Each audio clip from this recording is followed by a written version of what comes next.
4 सितंबर 2025 ये वो तारीख है जो नेपाल के इतिहास में दर्ज हो गई। एक ऐसा दिन जब लाखों लोगों के लिए मानो सब कुछ थमसा गया। एक ही झटके में उनकी पूरी डिजिटल दुनिया खामोश हो गई। और पता है, इसी खामोशी से एक ऐसी चिंगारी भड़की जिसने पूरे आंदोलन को जन्म दे दिया, जिसे आज हम और आप नेपाल का जेनजी आंदोलन के नाम से जानते हैं। तो सवाल ये उठता है कि आखिर हुआ क्या था? कैसे सिर्फ एक सोशल मीडिया बैन ने पूरे देश में इतनी बड़ी हलचल मचा दी? आइए इस पूरी कहानी को शुरू से समझते हैं। तो देखिए, ये सब शुरू हुआ सरकार के एक फैसले से। एक ऐसा फैसला जो बहुतों के लिए किसी शौक से कम नहीं था। सरकार ने एक दो नहीं बल्कि पूरे 26 26 सोशल मीडिया प्लेटफॉर्म्स पर बैन लगा दिया। और सुनिए, ये कोई छोटे मोटे ऐप्स नहीं थे। लिस्ट में फेसबुक, एक्स, यूट्यूब, इंस्टाग्राम, अरे यहाँ तक कि व्हाट्सएप जैसे नाम शामिल थे। जरा सोचकर देखिए, एक सुबह कोई उठे और उसे पता चले कि उसकी बातचीत की, मनोरंजन की पूरी डिजिटल दुनिया ही बंद हो गई है। अब सरकार ने इसके पीछे जो वजह बताई वो ये थी कि ये प्लेटफॉर्म्स देश में रजिस्टर्ड नहीं थे, मतलब एक ऑफिशियल कारण दिया गया। लेकिन देश के युवाओं के लिए, खासकर जेन जी के लिए, ये सिर्फ एक कागजी कार्रवाई का मामला नहीं था। उनके लिए तो ये सीधा सीधा उनकी आवाज दबाने की कोशिश थी, उनकी आजादी पर हमला था। और बस यही वो गुस्सा था जो अब स्क्रीन से निकलकर सड़कों पर आने वाला था। असली संघर्ष तो अब शुरू होना था। मामला बहुत तेजी से बढ़ा। 4 सितंबर को बैन का ऐलान हुआ और सिर्फ 4 दिन बाद 8 सितंबर को काठमांडू और दूसरे शहरों की सड़कों पर हजारों की भीड़ जमा हो गई। इन प्रदर्शन करने वालों का सीधा निशाना था संसद भवन। वो सिर्फ बैन का विरोध नहीं कर रहे थे, बल्कि सरकार पर भ्रष्टाचार के भी आरोप लगा रहे थे। मतलब मामला बड़ा था। और फिर जैसे ही ये भीड़ आगे बढ़ी, माहौल बिगड़ गया।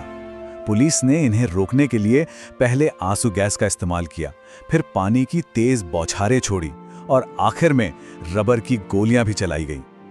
इस टकराव का जो नतीजा निकला वो बहुत ही दर्दनाक था। 19 लोगों की मौत हो गई। सोचिए, डिजिटल अधिकारों के लिए शुरू हुई एक लड़ाई सड़कों पर खून से लाल हो गई थी। और सिर्फ इतना ही नहीं, सैकड़ों लोग घायल भी हुए। ये सिर्फ नंबर नहीं है, ये वो भारी कीमत थी जो इस आंदोलन को चुकानी पड़ी। अब इतनी बड़ी घटना के बाद सरकार पर दबाव बढ़ना तो लाजमी था। तो सवाल ये है कि इस आंदोलन का नतीजा क्या निकला? आखिर हुआ क्या?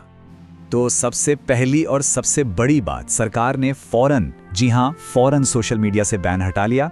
जिस एक मांग को लेकर ये पूरा आंदोलन खड़ा हुआ था, वो मान ली गई। पर बात यहीं तक नहीं रुकी। इस पूरी घटना की नैतिक जिम्मेदारी लेते हुए नेपाल के होम मिनिस्टर यानी गृह मंत्री ने इस्तीफा दे दिया। इसके बाद खुद प्रधानमंत्री केपी शर्मा ओली सामने आए और उन्होंने 3 बड़े वादे किए। पहला वादा था कि जिन परिवारों ने अपनों को खोया है उन्हें मुआवजा मिलेगा। दूसरा, जो भी घायल हैं उनका सारा इलाज मुफ्त होगा। और तीसरा, 15 दिन के अंदर अंदर एक जांच आयोग बनाया जाएगा जो इस पूरी घटना की तह तक जाएगा। नेपाल में जो हो रहा था उसकी खबर दुनिया भर में फैल चुकी थी। कई इंटरनेशनल ऑर्गेनाइजेशंस ने सरकार के एक्शन की निंदा की। उनका कहना था कि शांति से प्रदर्शन कर रहे लोगों पर इतना फोर्स इस्तेमाल करना बिल्कुल गलत था। तो अगर पूरे घटनाक्रम को एक नज़र में देखें, 4 सितंबर को बैन लगा, 8 सितंबर को बड़ा प्रदर्शन हुआ जिसमें दुखद रूप से 19 लोगों की मौत हुई और उसी दिन बैन हटा लिया गया। अगले ही दिन 9 सितंबर को गृह मंत्री ने इस्तीफा दे दिया और जांच का ऐलान हो गया। सोचिए, ये सब कुछ एक हफ्ते से भी कम समय में हुआ। और आज इस पूरे आंदोलन को नेपाल के इतिहास में एक मील का पत्थर माना जाता है। युवाओं के नेतृत्व में अपने डिजिटल अधिकारों के लिए लड़ी गई ये सबसे बड़ी लड़ाइयों में से एक थी। ये घटना हमें दिखाती है कि कैसे एक चिंगारी पूरे देश में आग की तरह फैल सकती है। पर यहाँ एक बड़ा सवाल भी खड़ा होता है, क्या ये नेपाल में डिजिटल आज़ादी की सबसे बड़ी लड़ाई थी, या फिर ये आने वाले और बड़े संघर्षों की सिर्फ एक आहट थी?